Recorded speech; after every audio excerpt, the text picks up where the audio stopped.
9h sur ESAE Télévision. Bonsoir, bienvenue. Le sommaire.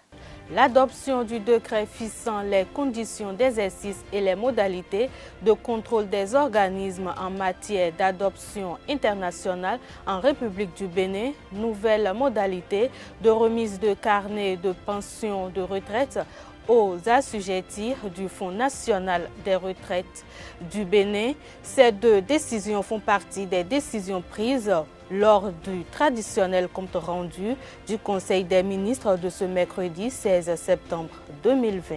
Vous suivrez dans cette édition Anne de Verbizier, Migan, professeur d'histoire-géographie à la retraite sur la correspondance adressée au président français en date du jeudi 10 septembre 2020 par 4 citoyens béninois vivant dans la diaspora qui ont appelé la France et la communauté internationale à prendre leurs responsabilités devant ce qu'ils qualifient de grave recul démocratique au Bénin. L'association des jeunes stylistes Les Élites de la mode a fait un don de 500 masques de protection réutilisables à l'Union des professionnels des médias du Bénin UPMB ce mardi 15 septembre 2020. La cérémonie de remise a eu pour cadre la maison des médias Thomas Meillassan de Cotonou. Chaque enfant qu'on enseigne est un homme qu'on gagne. L'école est le lieu par excellence de l'éducation. ESAE. Étudiants, étudiantes, nouveaux bacheliers, parents d'élèves, une raison de plus pour choisir l'excellence. Et oui, bénéficier des demi-bourses et de réductions de scolarité à ESAE. Payer 250 000 au lieu de 500 000 en licence 1, 2 et 3 sciences juridiques, économiques, de gestion et en journalisme. Et pour les 100 premières inscriptions en administration des finances et administration générale, bénéficier d'une réduction et payer 400 000 au lieu de 500 000. En master 1 et 2, 500 000 au lieu de 800 000 en administration des affaires, 600 000 au lieu d'1 million en journalisme. Faites partie des 100 premiers inscrits en administration des finances et administration générale pour bénéficier de la réduction. Payez 800 000 au lieu d'1 million. À ESAE Cotonou et Parakou, la rentrée est effective. Le dossier d'inscription est disponible en téléchargement à l'adresse suivante www.esae.bj/ESAE 2019 ou renseignez-vous à ESAE Cotonou au 96 80 55 11 98 98 14 00 90 93 65 21 à ESAE Parakou au 96 68 16 14 97 77 51 47 à ESAE, l'épanouissement et le développement est au cœur de notre succès. ESAE, l'excellence a un nom.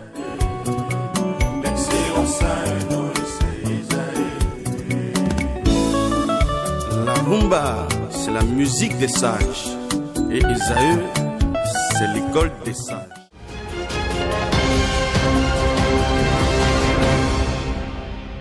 À nouveau, bonsoir. Le Conseil des ministres s'est réuni ce mercredi 16 septembre 2020 sous la présidence effective du président Patrice Talon. Plusieurs décisions ont été prises lors de ce conclave gouvernemental. Entre autres décisions, on peut noter l'adoption du décret fixant les conditions d'exercice et les modalités de contrôle des organismes en matière d'adoption internationale en République du Bénin, nouvelles modalités de remise de carnet de pension de retraite aux assujettis du Fonds national des retraites du Bénin, nomination à l'Agence nationale de promotion des patrimoines et de développement du tourisme.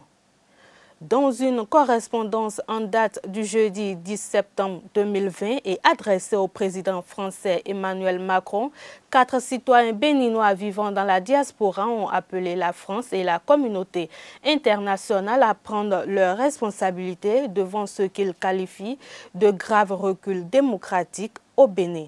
Les 4 signataires de cette missive ont pour nom Léonce Humbadi, Ganiou Soglo, Omar Aruna et Bertin Kouvi.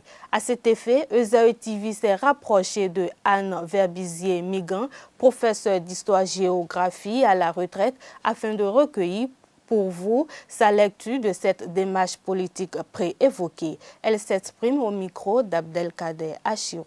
J'avoue que je suis extrêmement surprise et que je ne comprends pas du tout la démarche, parce qu'il me semble que chaque citoyen dans n'importe quel pays du monde, est très attaché à la souveraineté de son pays.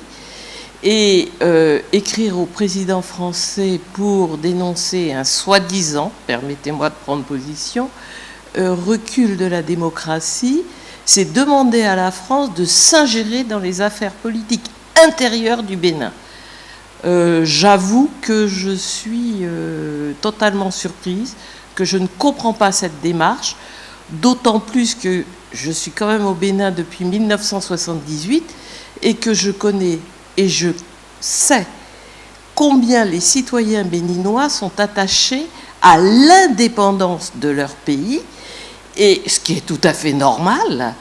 Et je ne comprends pas qu'ils puissent demander cette ingérence alors que, en permanence, ils la combattent. Donc il y a une profonde contradiction. Tout simplement, je me demande, c'est parce qu'ils n'ont pas d'arguments solides pour dénoncer un soi-disant recul de la démocratie. Recul de la démocratie que je ne perçois pas du tout.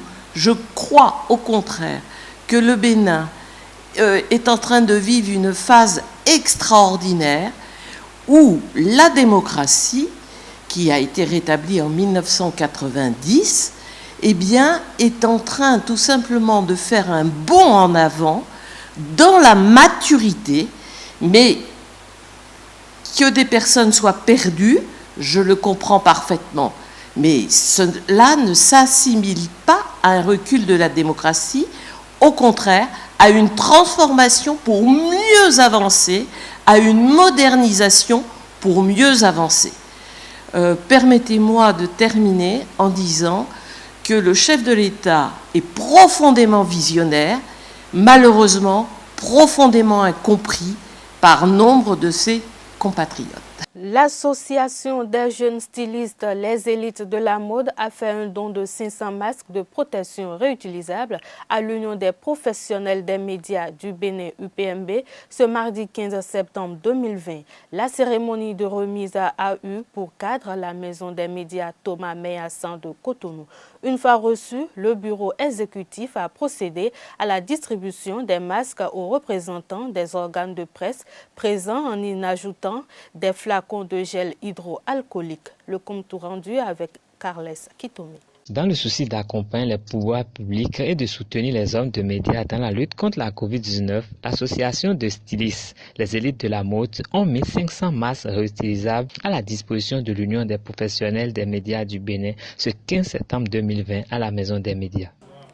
L'année 2020 a été frappée par une sévère pandémie qui sévit dans tous les pays à travers le monde entier. Ne pouvant pas rester indifférent à cette situation qui fait des ravages, le gouvernement a entrepris des mesures de sécurité afin de limiter les dégâts causés par cette pandémie, communément appelée COVID-19.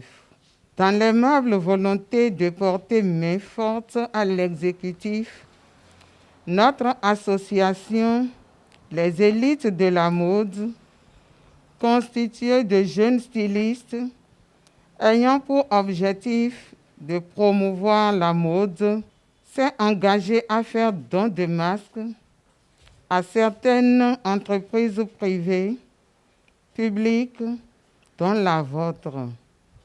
Nous espérons par ce geste s'assurer de la bonne santé de votre personnel en vous priant de faire bon usage. En réponse à ce don, la présidente de l'Union des professionnels des médias du Bénin, Zakat Latunji, a joint l'acte à la parole en procédant à la distribution automatique des lots reçus aux journalistes présents. Je voudrais vous renouveler une fois encore nos mots de remerciement et surtout vous rassurer que nous allons faire bon usage de ce don que vous nous avez offert. Faire bon usage de ce don, c'est de faire en sorte que les acteurs des médias puissent en bénéficier. Et tout à l'heure, vous aurez la preuve qu'effectivement, les acteurs des médias vont en bénéficier parce que nous avons invité plusieurs professionnels des médias qui sont ici avec nous, qui représentent leurs différentes rédactions, qui vont partir d'ici avec des masques. Et nous allons ajouter à ces masques des gels hydroalcooliques parce qu'on avait déjà bénéficié d'un don de gel hydroalcoolique qui est à notre niveau. Et tous les organes qui partiront d'ici avec leur lot de masques tout à l'heure auront à côté de ces masques-là des gels hydroalcooliques. L'UPMB s'engage à équiper les hommes de médias, où qu'ils soient sur le territoire national, et les donateurs s'engagent également à compléter le don aux besoins. La présidente de l'UPMB a précisé que la quantité reçue ne pouvait pas couvrir la totalité des rédactions. Les donateurs ont immédiatement pris l'engagement de pourvoir au déficit. En l'absence d'un système d'orientation formelle et pour aider les nouveaux bacheliers dans le difficile choix des filières, le groupe de formation et d'études en droit et en sciences politiques organise des séances d'orientation à leur intention. Les séances de cette année ont démarré quelques semaines après les résultats du baccalauréat. Kevin Akin, le coordonnateur de l'ONG GRED-SP, présente les objectifs de ces séances d'orientation organisées sur le campus d'Abomey-Calavi.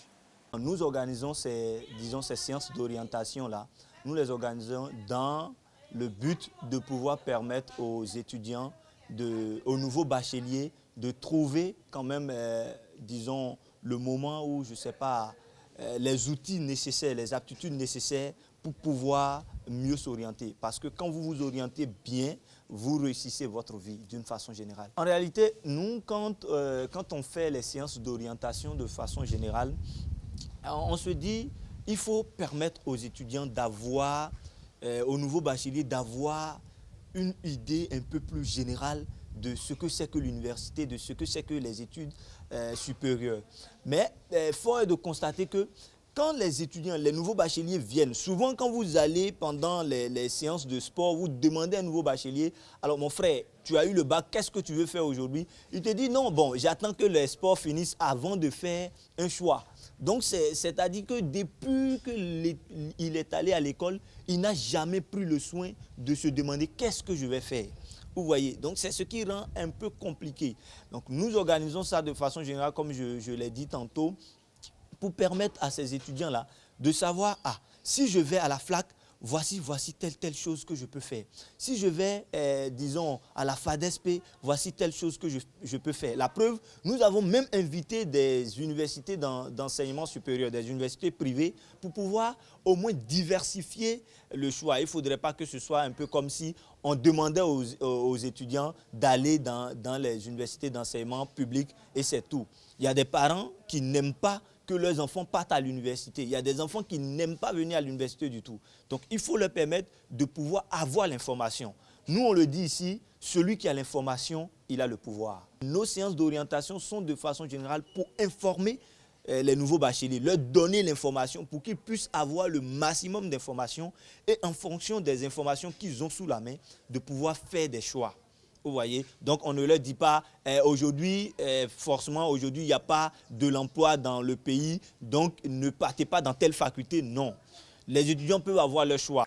Cette initiative est interne à cette organisation et n'implique ni les autorités académiques ni les autorités administratives. Toutefois, leur accord est nécessaire pour toute activité dans l'espace universitaire. Kevin Akin évoque la collaboration avec les diverses autorités au micro de Inès Colombe-Rousseau et de Jacques Dalmeda. Cette année, il y a eu beaucoup d'améliorations en matière de séances d'orientation. Plusieurs organisations non gouvernementales, les associations de jeunes, les associations d'étudiants se sont mobilisées et sont allées à la tâche à propos des séances d'orientation. L'an passé, nous sommes en train d'organiser ce genre de séances, ça fait 6 ans déjà. Cette année fait la 6e édition. Entre-temps, nous nous retrouvions un peu seuls sur le terrain, il n'y avait pas beaucoup de personnes. Mais aujourd'hui, beaucoup d'organisations accompagnent le gouvernement. Est-ce que le gouvernement est informé d'une façon officielle comme ça? Non.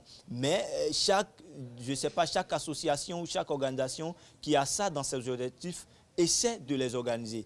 On ne va pas en réalité demander aux étudiants d'aller dans un endroit, non. On organise la séance d'orientation, on permet aux gens de venir expliquer ce que c'est que chaque faculté, ce que c'est que chaque école, quels sont les débouchés qu'on pourrait avoir. Donc, de façon officielle, non, le gouvernement n'est pas informé, mais nous essayons quand même d'une manière ou d'une autre de contribuer au développement de notre pays. Ne perdez pas le temps sur un patient qui a fait un accident vasculo-cérébral AVC. Il faut vite l'amener dans un hôpital qui est habilité à le soigner. Ce sont les propos du docteur Gérald Goudji, neurologue au centre hospitalier universitaire Hubert Koutoukou-Maga de Cotonou, au cours d'une interview qu'il a accordée cet après-midi à notre rédaction. Il demande d'éviter l'injection du sérum glucosé à un patient atteint d'un AVC. Suivons-le au micro de Jacques Dalméda et de Colombe Rousseau. La conduite à tenir, normalement, quand on a un patient qui a fait un AVC, c'est une urgence. Il faut l'amener rapidement aux urgences d'un hôpital de référence. Surtout que, comme on le dit, surtout que le plus on aura gagné de territoire, moins le patient aura de séquelles. Donc, il faut, comme on le dit, time is brain. Time is brain, ça veut dire le temps, c'est du cerveau gagné. Gagner du temps, c'est du cerveau gagné. C'est-à-dire gagner plus de territoire cérébral lorsqu'on va vite à l'hôpital. Mais chez nous, les gens traînent à la maison 2 jours, 3 jours, jusqu'à ce que ça se complique. C'est quand les complications commencent à survenir qu'on nous amène les patients. Déjà, quand le patient vient à l'hôpital, le neurologue sait ce qu'il faut faire, ce qu'il ne faut pas faire. Quand vous l'amenez dans une clinique où les gens ne s'y connaissent pas, parfois, quand les gens ne s'y connaissent pas, par exemple, le glucose est toxique pour le cerveau à cette phase aiguë, mais on leur place un sérum glucosé en passant. Et ce n'est pas bien. Normalement, il faut mettre un sérum salé. En ce moment-là où le patient vient, si on doit mettre un abord veineux, le premier à mettre, c'est du salé, parce que la solution salée est hypertonique par rapport au sang. Donc, ça va permettre de résorber vite l'œdème pour que le patient se retrouve un peu mieux. Ça fait plus de territoire gagné que de territoire perdu au niveau du cerveau. Mais bon, on va quelque part, bon, c'est un centre de santé, et puis bon, les gens se comportent, les gens peuvent ne pas avoir le bon comportement. Donc il faut tout faire pour aller à un centre de référence, où les gens s'y connaissent, où les gens savent qu'ils ont l'habitude de gérer des AVC, et là, ça va mieux se passer. À présent, l'actualité hors de nos frontières à travers la page Inter, une signature de Saadat Badamassi. La liste des candidats à l'élection présidentielle du 31 octobre prochain est désormais connue. Sur 44, 4 candidatures ont été validées par le Conseil constitutionnel. Parmi les candidatures refusées apparaissent le parti de l'ancien président Laurent Gbagbo et l'ex-président de l'Assemblée nationale Guillaume Soro. Sur la liste des candidats validés à l'élection présidentielle figurent le président sortant Alassane Ouattara, l'ancien président Henri Konan Bédié, Pascal Afine Guesson, l'ancien ministre sous la présidence de Laurent Gbagbo, et du député Kouadio Konan Bertin. Cette décision du Conseil constitutionnel a suscité la contestation du porte-parole de Laurent Gbagbo, Justin Koné-Katin, et l'avocat de Guillaume Soro, maître Afoussiata Bamba Lamine. Pour Justin Koné-Katin, le porte-parole de Laurent Gbagbo, cette décision prouve la peur de l'actuel président Alassane Ouattara vis-à-vis de son prédécesseur. En raison de la candidature de Guillaume Soro, qui a été refusée pour cause de condamnation devant la justice, son avocate maître Afoussiata Bamba Lamine s'en prend de son côté au président du Conseil constitutionnel, Mamadou Koné. Selon elle, le Conseil constitutionnel est resté silencieux sur la suspension du mandat d'arrêt international et la libération immédiate de ses proches. Au Rwanda, l'ex-dirigeant de l'hôtel des 1000 collines et opposant Paul Rusesabagina a été inculpé le lundi dernier au Rwanda. 15 chefs d'inculpation ont été retenus contre lui, parmi lesquels terrorisme, meurtre et conspiration dans le but d'enrôler des enfants au sein de groupes armés. Pour le parquet rwandais, Paul Rusesabagina a été un chef d'un groupe armé qui a organisé des attaques. Ces attaques, qui remontent en 2018 sur le sol rwandais, ont été attribuées au FLN à l'époque, présenté comme la branche armée du MRCD, mouvement cofondé par Paul Rusesabagina. L'accusation explique avoir obtenu des preuves sur les appareils de l'accusé ainsi que des messages qu'il a échangés avec, entre autres, le chef historique des FLN, aujourd'hui décédé, Wilson Irategeka. Au Liban, après un mois d'explosion dans le port de Beyrouth et d'incendie qui s'est suivi le jeudi dernier, un nouvel incendie s'est déclaré hier matin, le mardi 15 septembre 2020, dans les souks de la capitale libanaise, située en centre-ville. C'est ainsi qu'une épaisse fumée s'échappe du bâtiment conçu par l'architecte irakienne Zaha Hadid, qui est toujours partiellement en construction. Selon la défense civile, l'incendie a été maîtrisé et aucun blessé n'est à déplorer. Un responsable des pompiers a expliqué que l'incendie a pris dans les panneaux isolants entre la façade extérieure et le mur intérieur. L'Inde, qui fait partie de la seconde nation la plus peuplée de la planète, a franchi le seuil de 5 millions de cas en enregistrant 1 million de nouveaux cas en 11 jours. L'Inde compte désormais un total de 5,2 millions de personnes porteuses du virus, juste derrière les États-Unis avec 6,59 millions de cas de Covid-19. Ce mercredi, le nombre de nouvelles personnes infectées s'est élevé à plus de 90 000 et celui des décès à 1290, ce qui constitue un chiffre record selon le ministre de la Santé. À peine 29 jours plus tard, l'Inde est devenue le 3e pays du monde en nombre de cas à les États-Unis et le Brésil. Fin de cette édition. Merci de votre attention. On se retrouve demain pour une nouvelle session d'information sur les www.ezaetv.bj. Bonsoir.